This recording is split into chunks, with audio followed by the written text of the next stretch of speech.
Sa bawat paglipas ng araw, hatid ng pagtubo ng magkaminsan ay sumisira sa magandang pangarap.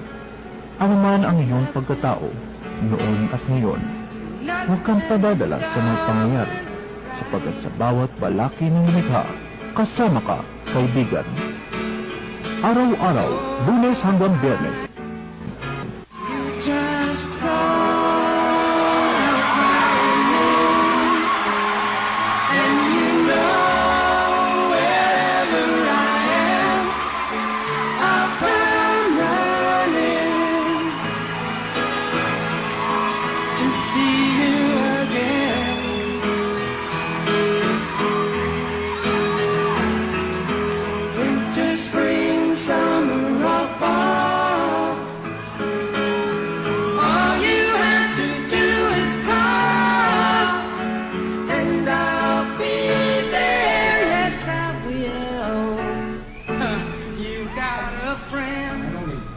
kasama ka, kaibigan.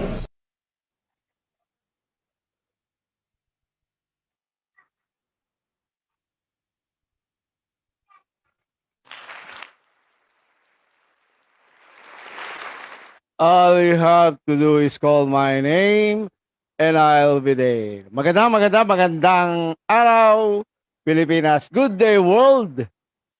Mabuhay sa programang Kasama Ka Kaibigan. Araw po ng Lunes, ang programang Kasama Ka Kaibigan ay ang programa po siyempre, Kaibigan Kung May Kay, ang ating pong pang-Lunes na segment. Ayan po, no? Ito po nyo kaibigan, ang bulagcaster ng bayan, Romualdo Constantino San Pascual po. Kasama po natin ang ating po naman technical assistant dito, si Abby Garcia San Pascual. At siyempre po ang ating technical advisor, Adrian De Los Reyes. At magandang araw po sa ating po naman EFI Chairman, Sir Elmer Francisco. Magandang araw po ng Lunes at maliwanag na Lunes. At maraming salamat po. Una sa lahat, sa Panginoong Diyos Amang Makapangyarihan. Na-spare po yung mga iba't ibang lugar natin dito sa Pilipinas na inasahan na magkakaroon ng yung iba, katulad nga po dito sa amin sa lalawigan ng Rizal, signal number 4 yesterday po bago po maghapon. At wala po kami naramdaman masyado.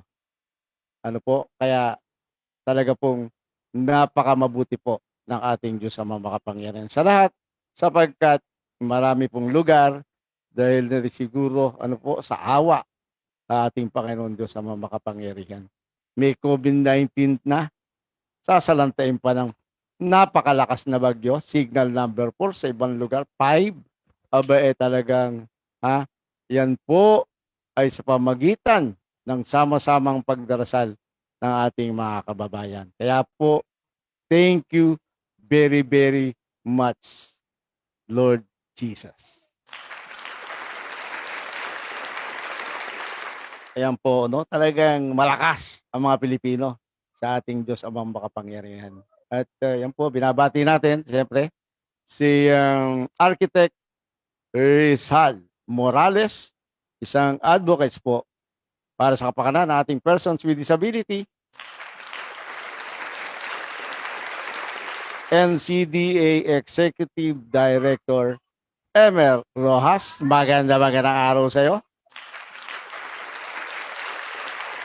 Yan. Sasamantalayin na po natin sapagkat kapot po siyempre marami po tayong mga agam-agam at siyempre para ipaabot natin. At salamat talaga po, napakabuti ng Diyos ang mga pangyarihan. Alam niyo kung bakit last week po medyo tayo ay negative na po ang signal dito at the same time medyo po tayo matamlay. Ayan. Pero hindi naman po tayo nagkasakit ng matindi. Ano po? Magandang araw po, Don Pradejas ng MMDA Focal Office. Sir Errol Barba ng MRRD NECC. Persons with Disability Council, ayan, Chairman Errol Barba.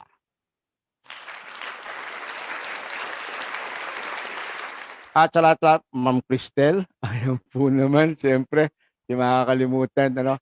At ang buong sektor ng National Anti-Poverty Commission, Persons with Disability Sectoral Council. Sa panguna po, ni Sectoral Representative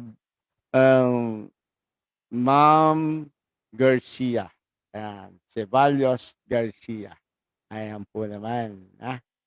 At siyempre, lahat-lahat po ng ating kasama sa iba't ibang sektor sa National Anti-Poverty Commission, lalong-lalo na po yung mga magsasaka, peacer folk, no, na siyempre sila po ay mga nagdaang araw ay kakaba-kaba dahil nga po doon sa talagang ayon sa ating pag-asa ay mapanalanta, no?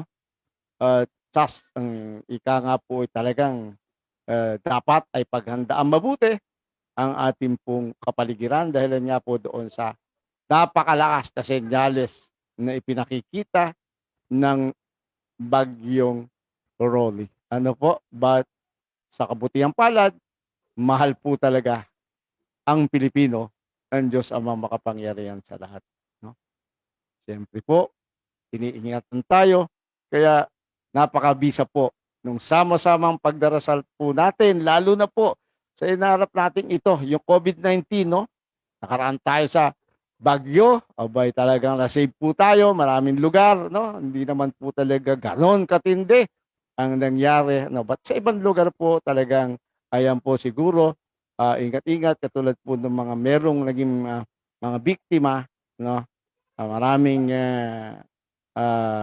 ating halaman, mga pananim na sinalanta ng bagyong ito. No? But yan po, talagang sa kabuuan naman po, tayo ay iniligtas. Ano po? Magandang araw, paring Danny Mariano.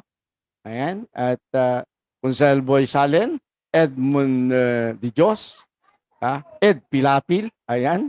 Nabati rin natin. At si Enrico De Castro ng Montalban. Magandang mga nakatutok po sa atin yan. So kung meron po kayong comment or gusto niyo ipaabot na mensahe, text nyo lang po ako sa 0922-706-5100. Diyan, pwede ko po kayong mabate. Stick nyo lang po yung inyong pangalan, taga saan. Ano po? At ating babate. Siyempre, itong ating palatuntunan ngayon ay masasabi nating magaan sapagkat tayo po ay dumaan sa marami paghahanda nung nagdaang araw sapagkat dito nga po natutok ang ating mga kaisipan sa bagyong Rolly na sa kabutihang palad naman po ay inilihis. Itinaas ba ito? Inilihis ng ating Diyos Amang makapangyarihan sa lahat. Father Harvey Castro, magandang araw sa iyo. Dr. J ng Big FM 105.1. Ayan, good day po sa inyo lahat. Ayan po ang ating mga kasama sa sektor ng pamamahayag na tunay po na nagbibigay ng mga tamang impormasyon. Wala pong fake news, kaya dito po sa EFI Jeepney Station, wala po kaming fake news dito. Base po ito, lalong-lalo na sa ating sektor na may kapansanan sa inyong lingkod, ito ay base sa eksperyensya, naramdaman, nalaman, kahit po tayo nga ay may kapansanan sa paningin, ngayon po ay hindi na lang tayo bulagcaster, no po? Tayo na rin po si Robu Lagcaster. Ayan, sapagkat tayo po ay blind amputee pa. Maraming salamat po, Doc Penny Bondok. Ayan, at syempre Rotary Club West, Makati West, no po? Una sa lahat, ang ating chairman, si ating po namang EFI chairman, si Sir Elmer Francisco, na nag-provide po ng ating pong prosthesis, yung ating artificial limb, na atin po nang pumunang makukuha at nagpiting po tayo last Thursday, po, sa UERM Andun po si Doc Penny Bondok ng Doctors for Peace, no? Physicians for Peace, no? At isa rin po 'yan sa talagang masugid na tumutulong sa ating sektor ng may kapansanan at talagang tinutukan niya lalong-lalo na yung fitting ng ating prosthesis, yung artificial limb po natin na ipinit ko at nasukat po na ilang nakaraang linggo, nung Thursday po, Webes, ay ipinit na po sa atin. Okay na po at makukuha na natin sa November 10. At sabi nga ni Doc Penny, ingatan mo yan at lalong-lalo na yung kaliwang paa mo. At meron din silang ginawang procedure dito po sa aking kaliwang paa na talagang medyo sensitive na. Siguro dahil nga doon sa hindi masyadong napagagagamit. Po, lagi tayong naka-wheelchair at hindi naman natin nakikita yung ating kapaligiran. Kaya ingat na ingat po tayo. Baka ito yung magkasugat. So, napansin po ito ni Doc Penny Bondok at in-advise niya po doon sa nagsusukat at nagpipit ng ating artificial limb na sa prosthesis natin na meron po ding ginawa dun sa left foot ko. Sinukatan din at niligyan daw po ito ng sabi nga nila ibang klase naman. Hindi po ito prosthesis pero parang kahawig. Para daw po mapantay yung aking paang kaliwa sapagkat parang ang dating flat-footed na siya, no? At protection na rin po para doon sa aking kaliwang paa, kaliwang talampakan na buo pa at maproteksyonan ito.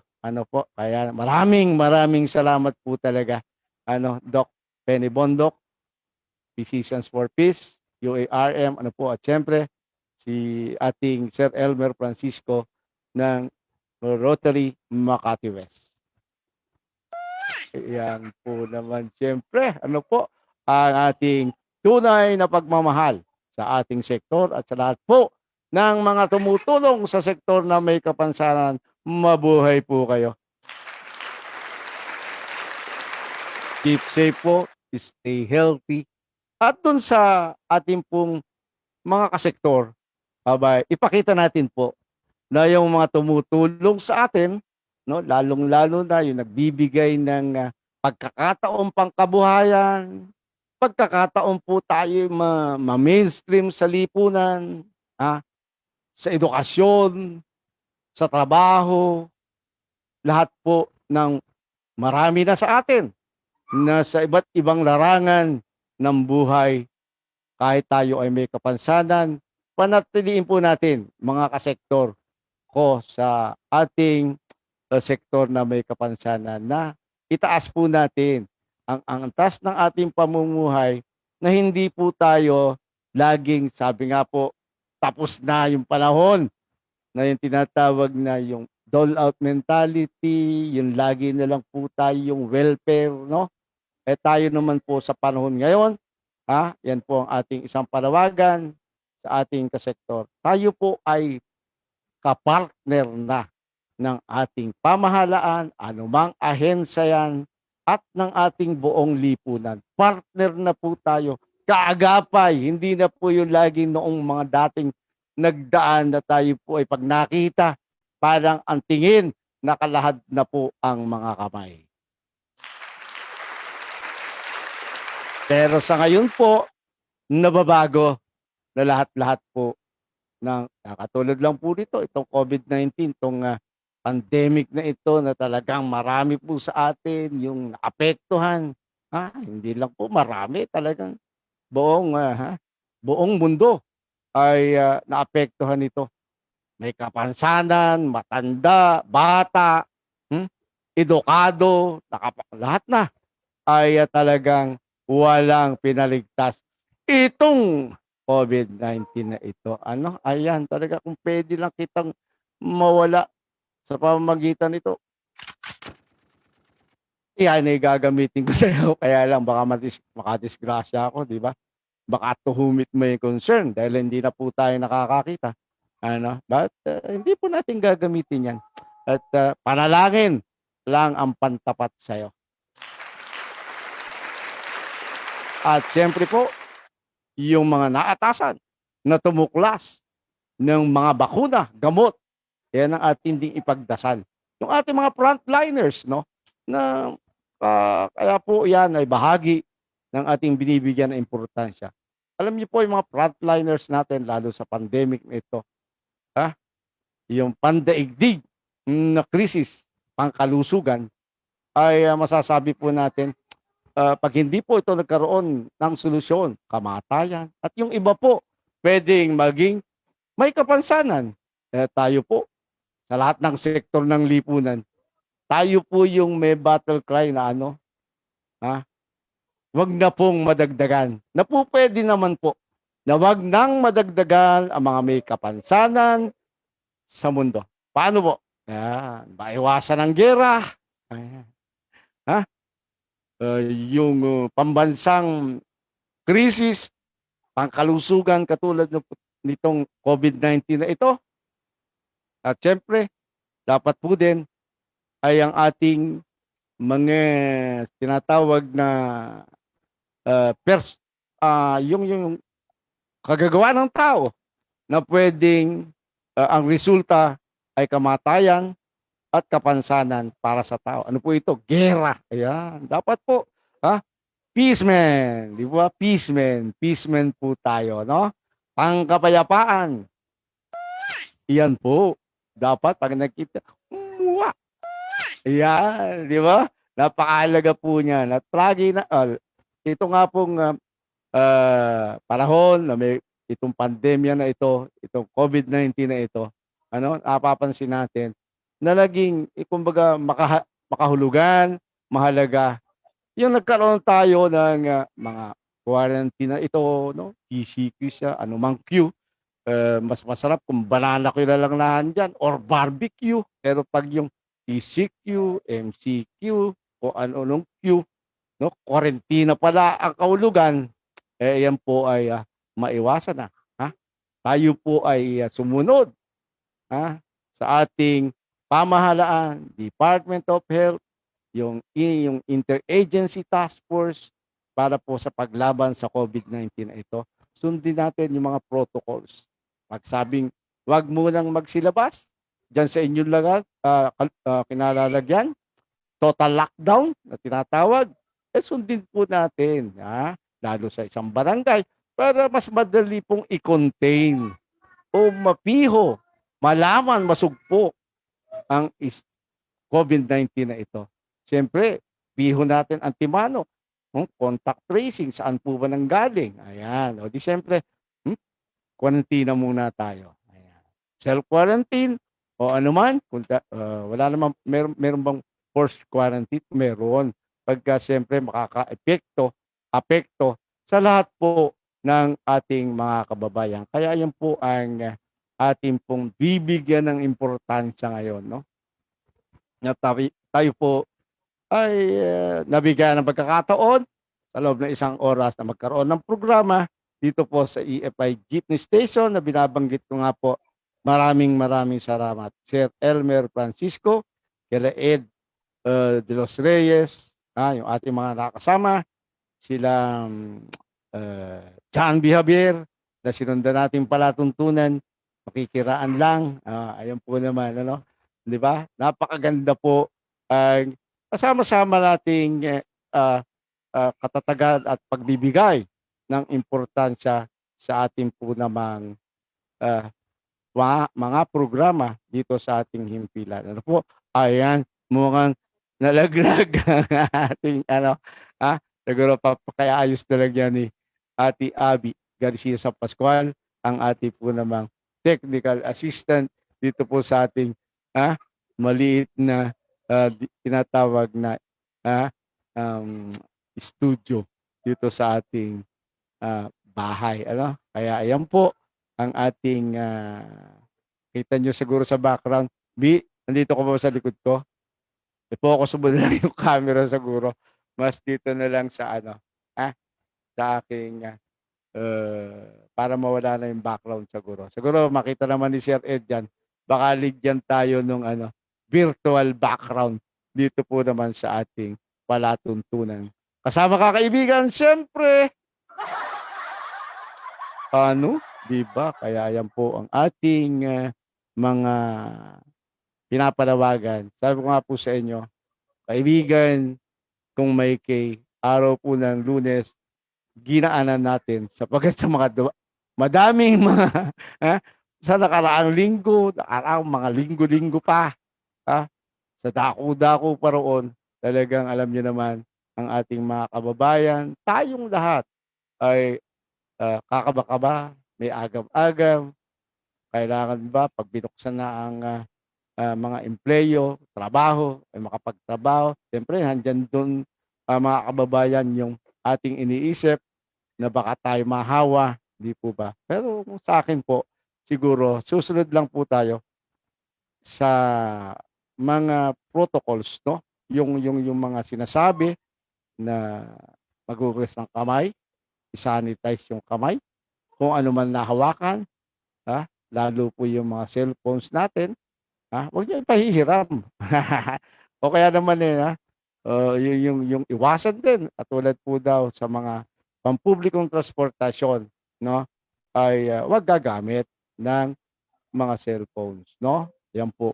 Kaya, nasa sa atin po ang, ika nga, ikagagaan ng ating pang-araw-araw na buhay kung tayo po ay susunod sa sistema, 'no, na ipinatutupad ng ating pamahalaan. Wala pong mawawala sapagkat tayo po ay, binibigyan ng proteksyon. Alam niyo sa mga batas, 'no, ng ating bayan, ang proteksyon pong ipinagkakaloob ay wala pong sinisino.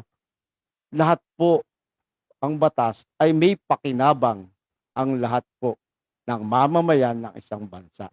Katulad po natin dito, mga ang ating mga batas na naisakatuparan, na at sinasakatuparan, yung iba po ay mga proposed pa, ay makikita po natin na ang benepisyo nito ay para po sa lahat ng Pilipino. Ano po? Sapagkat at mga taong pansamantalang naninirahan sa Pilipinas. Sapagkat tayo ay isang bansa na may demokrasya, nagmamahal sa Panginoon, ano, na mga ika nga, mayurya pa na ating bansa ay mga mamamayan ay mga Katoliko. Kaya andun po yung mga isinusulong na mga batas, no, na pinopropose sa Kongreso, sa mataas na Senado, na ang mga tao na sektor na ika nga ay apektado, sila po yung mga nag-iingay at kung talaga po namang meron pong masasabi natin na talagang ang batas na ito na isinusulong ay makakaapekto sa ilang sektor ng bansa, para sa akin po ay hindi po dapat ito maisabatas, 'no? Katulad ng sa batas ng may mga kabansa, hindi naman po, kumbaga, yung tinatawag na class legislation na, yung bang ang mga batas, 'no, katulad po sa pangkalusugan, talagang kabuuan po ng mamamayang Pilipino ang binibigyan po rito ng importansya na mabiyayaan, makinabang, ano po, 'di ba? Kaya meron din po na katulad 'pag nagkakapare-pareho po yung pangangailangan, 'no? Katulad sa sektor, yung 14 na batayang sektor na ito kung saan po tayo, buong lahat ng mamamayang Pilipino, ay meron po tayong sektor ika nga po na kinakapalooban, 'no? Bata, meron children's sector, yung estudyante at out of school youth, yung tinatawag na YS, youth and students, 'no? At yung ating senior citizens, yung ating informal workers, 'no? Yung ating formal workers, yung formal labor na tinatag, dalawa po 'yan, no? At yung ating mga magsasaka, mangingisda, na kung saan ano, ito po rin yung ngayong mga nagdaang araw ay apektado ng mga kalamidad, ng bagyong dumaraan sa atin, no? Pero ang kagandahan po nito talaga nga pong inilihis at yung mas matinding pinsala ay hindi po naganap sapagkat talagang kahit po handang-handa nauna ang paghahanda ng ating mga local government units, yung mga departamento po ng ating gobyerno na may kaugnayan at sila po yung mga nangunguna sa rescue, sa relief operations, sa lahat po ng mga dapat gawin na seguridad para sa atin ng ating pamahalaan ay naikasa, naihanda, no?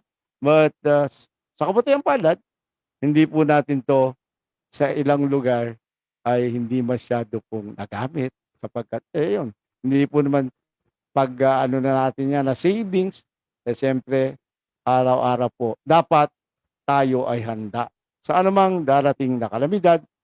Yun nga po sabi namin lagi sa sektor na may kapansanan, ayaw namin na dumami pa kami. Yan po maiiwasan. Di po ba?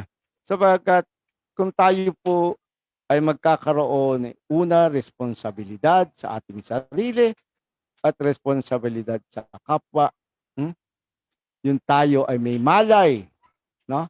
Para makatulong sa ating mga kababayan. Andyan yon na ito po ay nagbubunga, halimbawa sa paghahanda. Naghahanda na yung kabarangay. Ikaw di ba, merong ganyan na pinalilikas na.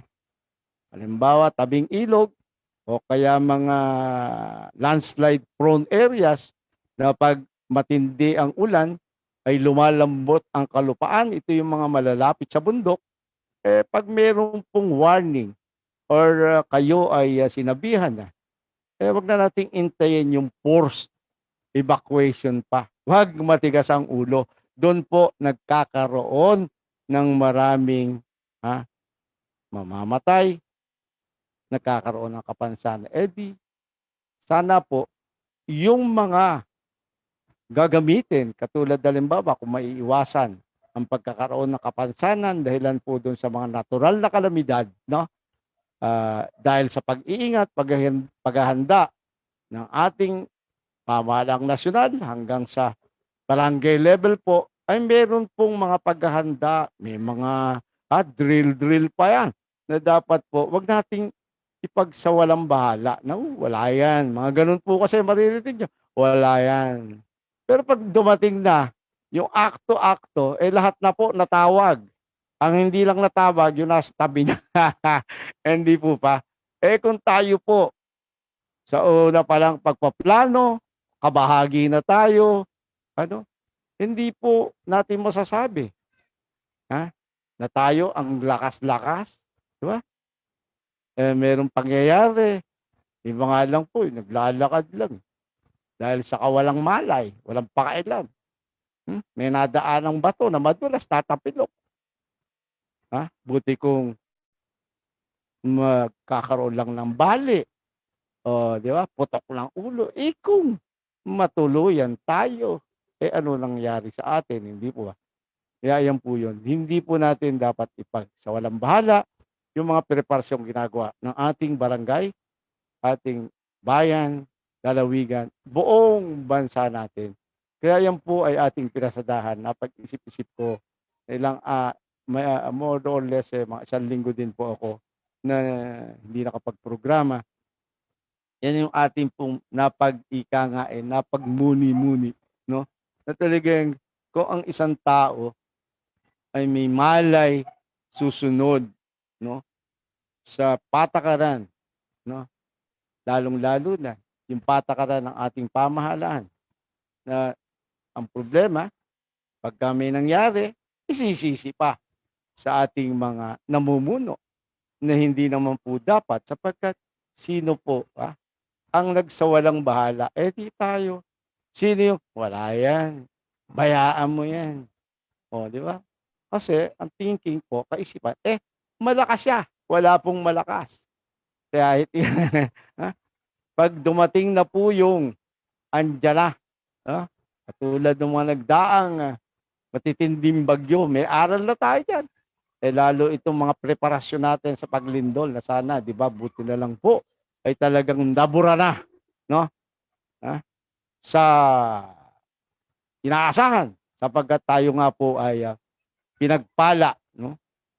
At yung ating pinaghahandaan na the big one ay nawala na yan. Di ba? Umasa pa ba kayo magkakaroon yan? Pero yung mga preparasyon, mga ginawa nung nagdaang panahon, huwag nating kakalimutan, no? Sapagkat lahat po yan ay merong purpose, no? Bakit natin ginagawa? Iba yung nakahanda, no? Katulad po namin sa napakalaking bagay po, ma-share ko lang nung ako po ay magkaroon ng kapansanan, hindi po natin masyadong ininda. Pero tao lang po tayo. Yung iba nga po, hindi makapaniwala pag sinasabi kong as is. Parang wala lang. Sapagkat tayo po, hindi man sinasadya, dahil tayo po ay naging isang sundalo, no? Ay naiprepara ang aking katatagan ng loob sa pamamagitan po ng military training. Kaya po, anumang klase ng pagsasanay, isaulo po natin. Ha? Atin pong karirin, no? Hindi po yung parang for compliance para lang matapos o sige na nga. No po? Hindi po ganun. Kasi papakinabangan mo yan sa iba't ibang pangyayari. Ha? Hindi lang po at sundalo. Hindi naman po yan ipiniprepare, tinitrain para lang po sa gera. Ito po ay para sa akin ang training ko natanggap sa armed forces, no? Sa pagsasanay ko sa militar ay ang malaking pakinabang po nito mismo ako. Sapagkat natutunan ko yung paano magdesisyon, lagay sa seguridad ang aking buhay. Siyempre, pag marunong ka, kakibat niyan, seguridad ng iyong pamilya. Seguridad ng iyong bayan. Di ba? Yun po yung lagi ko naiisip, maski po ako nagkaroon ng kapansanan. Sa tingin ko, iyan ang sinasabing alayan. Di po ba? Alayan. Kasi po pag ating inintindi, yung nagiging mga pangyayari, sino ang maaapektuhan. Halimbawa, napakaayos ng iyong pisikal na pangangatawan, pinanganak kang talagang walang kapansanan, lumaki kang walang kapansanan, hindi po pagkakataon sa edad, katulad ko po, at my prime age, at the age of 38, ayan, di po ba, prime age yan? Talagang handyan yung ika nga bago pa lang tumitake off, kung ano man ang karir mo, di ba? Pero sa ibang lugar, 30 lang daw, ano na, tinatanggap na sa Pilipinas, retirement age, no? Mukhang pwede pa yun pag gano'n na edad. Kaya yan po rin, isa natin pag-isipan, di ba? Kaya balikan natin yung aking tinutukoy tungkol po. So dapat ay maging katatagan natin. Ano po? Dahilan nga po doon sa, siyempre, iba, ang lakas-lakas, biglang eto, pak, totally blind. Yan. Wala pong nawala. Ang nawala lang po sa atin, paningin. No? But nandun po yung isip, yung mga pagsasanay, kaalaman na ating natanggap, nakuha. Maski po, nag-aaral ka, elementarya, high school, kolehiyo. No? Maganda nga po nung araw umabot kami nung Preparatory Military Training, PMT, yung Reserve Officers Training Corps, ROTC. na talagang handon yung naituro na pagmamahal sa bayan at yung preparasyon din kung ano yung pwedeng maitulong natin. Katulad po sa marami mga kalamidad na ah, bagyo, may lindol sa iba't ibang bahagi ng mundo. Merong mga yung COVID-19 na ito na talaga namang nagpahirap sa ating mga tao. Eh kung tayo po ay isa sa puso natin at yung disiplina, number one po yan mga kababayan. Yung disiplina na dapat po nating laging itanim sa ating kaisipan. No? Simpleng bagay na sumunod ka, malaki po epekto niyan sa buong sambayanan. Di po ba? Halimbawa po, yung pagkakalat. No? Siyempre, may COVID-19. Ang dami pong health, yung protocols po na dapat nating sundin. No? Pangkalusugang pag-iingat. Eh, kung wala kang disiplina, iniisip mo lang sarili mo. Aba galing ka sa isang lugar, no? Na alam mo namang meron dong merong mga may COVID, no? Pag-uwi mo sa inyo, dahil ikaw ay naka-face shield, naka-face mask, may alcohol ka, ano, kumpleto, na-sanitize mo ay yung sarili bago ka dumating sa inyo. Pero wag ka, yung face mask mo dahil ayaw mo nang iuwi sa inyong bahay, face mask, face shield, basta na lang itinapon. Di lingon-lingon pa, walang nakakita. Ibinato. Hindi po ba? Disiplina po yun. Wala mang makakita sa atin. Anong malay mo? Wala nga nakakita sa'yo. Eh yung sa lugar na yun, ninadadaan pala. Isa sa mahal sa buhay. Isa sa mahal mo sa buhay.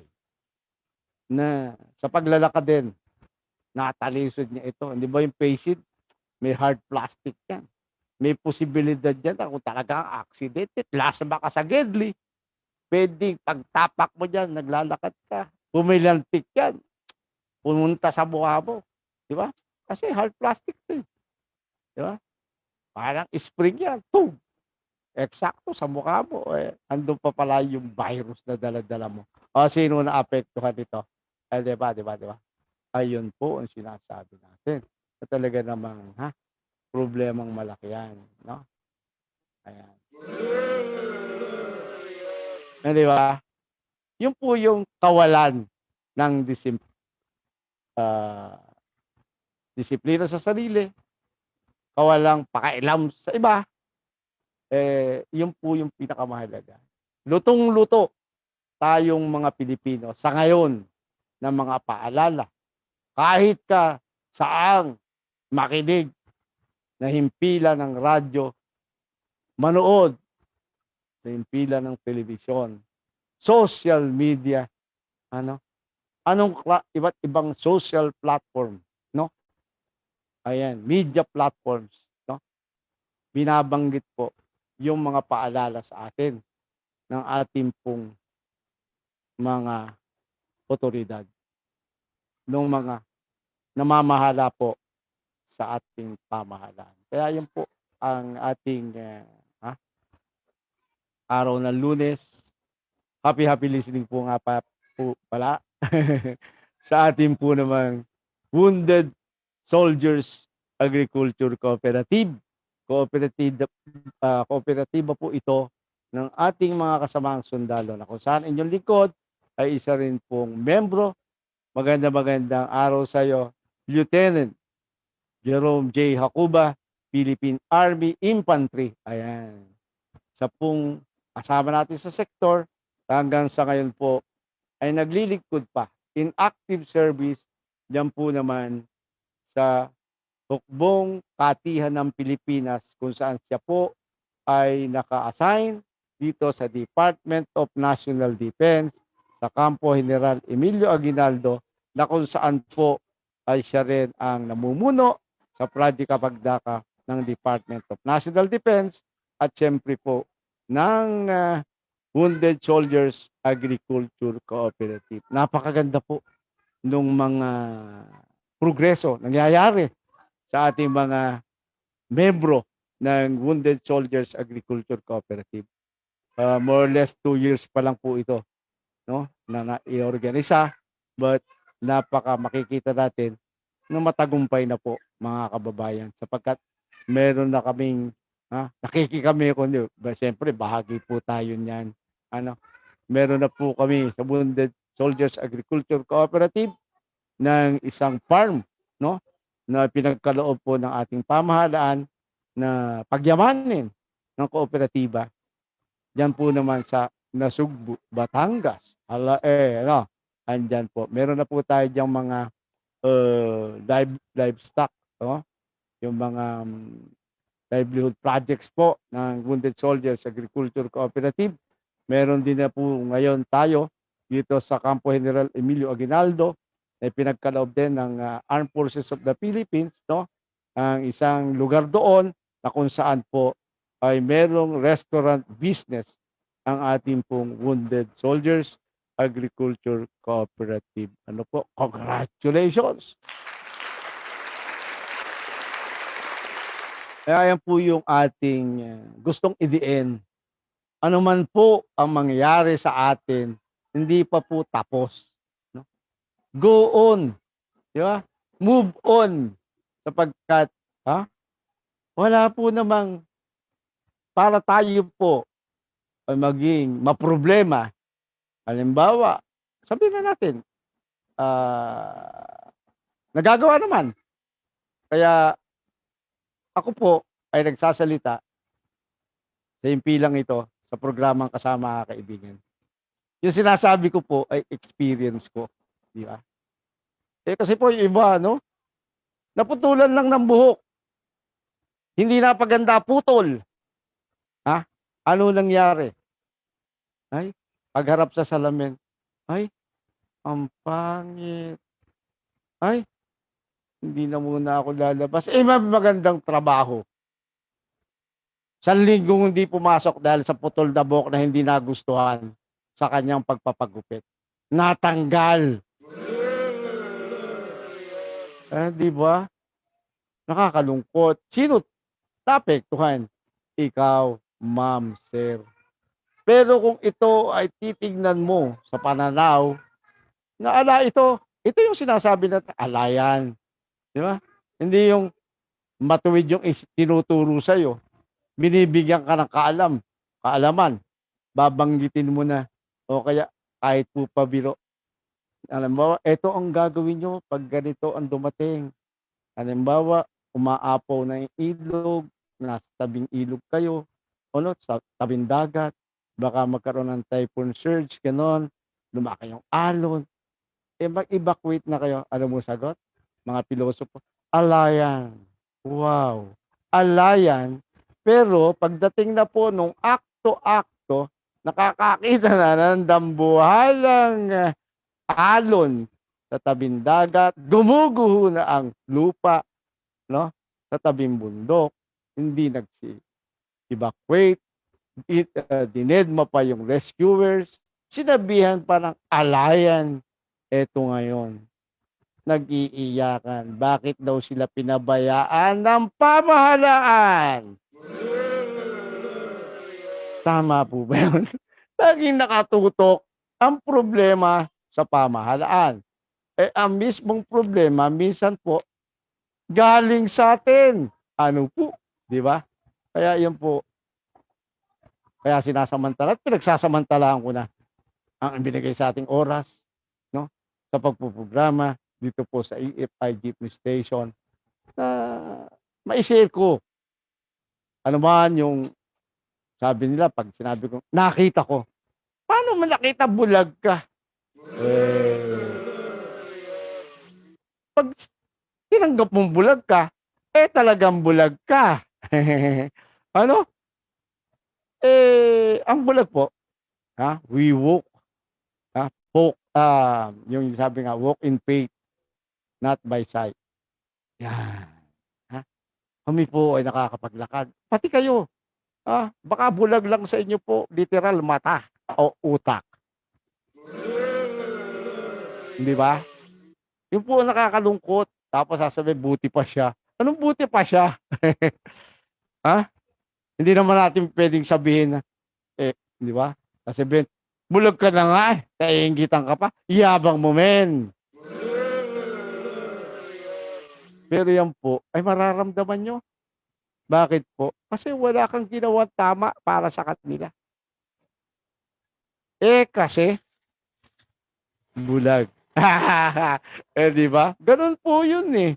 Pero sa katotohanan po, di ba? Sa katotohanan, inspeksyonin mo, busisiin mo yung sarili mo at kaisipan mo. Kung ikaw ba ay produktibong bahagi ng lipunan, di po ba? Kung ikaw, sa pakiramdam mo, ay produktibong bahagi ng lipunan, i-share mo. Hindi ba? I-share mo. Kaya nga, sa ilang araw, ilang buwan na yan, na tayo po ay nakakuha. Diba? Parang self-quarantine, katulad natin, may kapansanan. Talagang dito muna, stay at home. Yan. Para bang bagong gupit na hindi nagustuhan. Pero sa akin po, hindi yan umipekto. Anong klase ng gupit ko, wala po akong pakailam. Basta't ang mahalaga, anuman po ang gagawin ko na makabubuti sa akin at sa kapwa ko, gagawin ko po yan, mga kababayan. Hindi yung naputulan ng kuko, medyo napasama ng pedicure niya, nagurlisan, nagkasugat, ang laging tawag ba doon? Nail polish. Siyempre, mas nanaig yung gamot na pula dahil nasugatan. Hindi na po makamove. Nagkasugat yung daliri ko. Ano po, di ba? Hindi na makahawak, may kutsara. Hindi po ba? Nakakalungkot, mga kababayan. Yan po ang marami. Pero, sa atin pong naging eksperyensya dito po sa COVID-19, maski marami pong pamilya nagkalapit-lapit, no? Nagkaroon po parang pagbabago. Naging malapit sa Panginoon Diyos, natutong magdasal, natutong magmahalan sa bawat isa. Kaya marami pong positibo na epekto, no, ng COVID-19 na ito. Kaya yan, 2:55 PM daw, sabi po ng aking hiram na mata. Akala nyo, sabi nung iba, paano mong malalaman ng oras, nagpo-programa ka, baka sumobra. Minsan may bubulong pa sa akin na PA. 2:55 na. Hindi nila alam, yung sarili po akong PA. Yung PA ko po, ayan, sexy pa. Kaya lang, invisible. Di ba? Di ba? Ayun po. Kaya wag po kayo mawala ng pag-asa. Ano man ang sumapit sa ating buhay, kayo po ang magdadala niyan. Pinag-aaral ka, hindi ka nag-aral, ang epekto niyan sa'yo. Di ba? Maapektuhan ba yung magulang mo niyan? Hindi. Paring maapektuhan habang buhay kang titira sa kanya, habang buhay kang pakakainin niya. Pero, kaya naman niya. Dahil siya nakapag-aral, may magandang hanap buhay, ganyan po yun. Di ba? Ang lahat po ng pwedeng maging kaganapan sa atin, masama o mabuti, tayo po ang gagawa nun, mga kababayan. Di po ba? Doon naman sa ayaw po, mga pilosopo, alayan, eto sa'yo.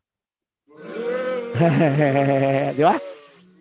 Pagka ikaw masunurin, pwedeng ikaw pabiro, magsabi ng ganito.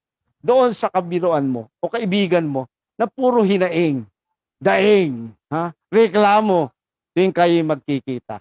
Eto. Hindi ba? Parehas naman kayo. Lalo't magkaidadan kayo.